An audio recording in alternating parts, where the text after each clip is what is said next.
بسم اللہ الرحمن الرحیم۔ اعتکاف کے دوران کوشش کیجیے کہ ان 8 کاموں کو اجتناب کریں مکمل طور پر۔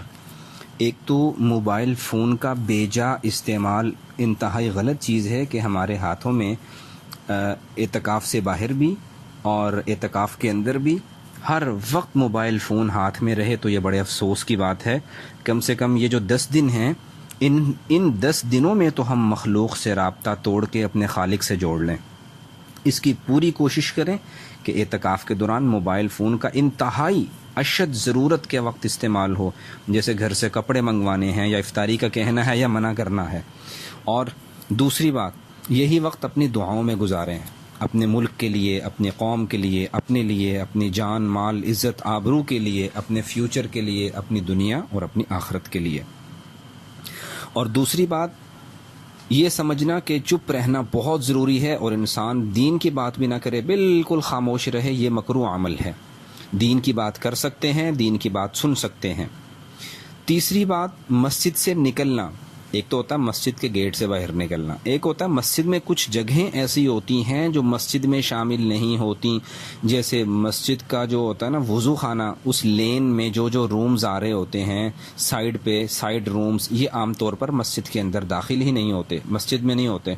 بے شک ان کا راستہ مسجد کے اندر سے جاتا ہے، تو جہاں بھی اعتکاف کریں وہاں اعتکاف کرنے سے پہلے اس کا پورا حدود اربع معلوم کر لیں، کون سی جگہیں مسجد ہیں اور کون سی جگہیں ایسی ہیں جو مسجد کے ساتھ اٹیچ تو ہیں لیکن مسجد نہیں ہیں، اس کا پہلے سے معلوم کر کے رکھیے۔ اور چوتھی چیز ہے، صرف غسل کے لیے، یعنی گرمی ہے تو جی غسل کر لیں ٹھنڈک مل جائے گی، اس کام کے لیے غسل نہیں کر سکتے۔ ہاں، اس کا حل یہ ہوتا ہے کہ آپ اپنا وضو کا ٹائم کاؤنٹ کیجئے، مسواک کی وضو کیا اور واپس آ گئے، یہ کاؤنٹ کر لیجئے کتنا ٹائم لگتا ہے۔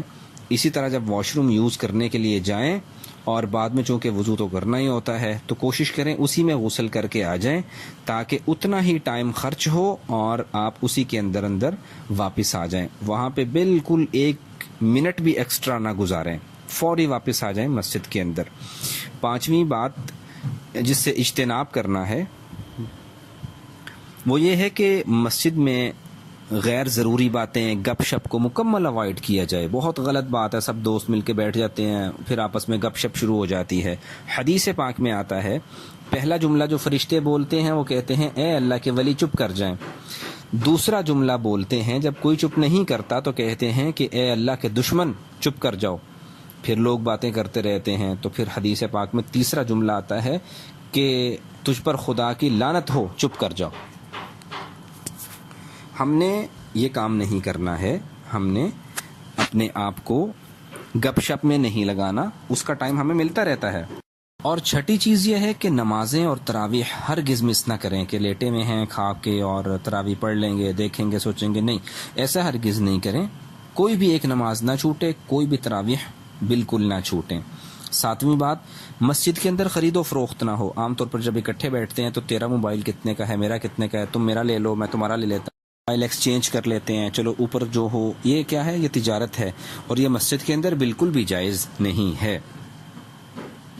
اسی طرح اپنے حجروں سے نکلنا اور دوسرے ساتھی کے حجرے میں جمع ہو کے اس میں بات چیت کرتے رہنا، بیٹھے رہنا کہ چلو یار وقت گزر رہا ہے، کہانیاں چل رہی ہیں، قصے چل رہے ہیں۔ یاد رکھیے کہ یہ جو شب قدر ہے یہ انفرادی عبادات کے لیے ہے۔ یہ 83 سال 4 مہینے کی عبادت کرنے سے زیادہ بہتر ہے کہ آپ اس رات میں عبادت کر لیں۔ اور جب اکٹھے بیٹھتے ہیں تو پھر عبادت نہیں ہوتی، پھر گپ شپ ہوتی ہے، پھر چائے وائے ہوتی ہے، پھر کھانا وانا ہوتا ہے۔ اور دنیا کی سب سے قیمتی ترین راتیں جو ہیں، جو سال میں دوبارہ ملنے والی ہیں یا نہیں اس کا پتہ کوئی نہیں ہے، اور وہ ہماری گپ شپ میں مس ہو جاتی ہیں۔ تو ہم جب گئے ہی اسی لیے ہیں کہ شب قدر کو حاصل کیا جائے، تو پھر ہم ایسے کاموں کو اوائڈ کریں۔ اور جو فضولیات ہیں، غیر ضروری چیزیں ہیں، قرآن کہتا ہے والذین ہم عن اللغو معرضون، ہمارے خاص بندے یہ جو فضول کام ہیں ان کو ویسے بھی زندگی میں اوائڈ کرتے ہیں، کجا یہ کہ مسجد میں بیٹھ کے ان کاموں کو کیا جائے اور ان کا ارتکاب کیا جائے۔ تو اللہ پاک آپ سب کا اعتکاف قبول فرمائے. انشاءاللہ تعالی ان کاموں سے بہت بچنا ہے.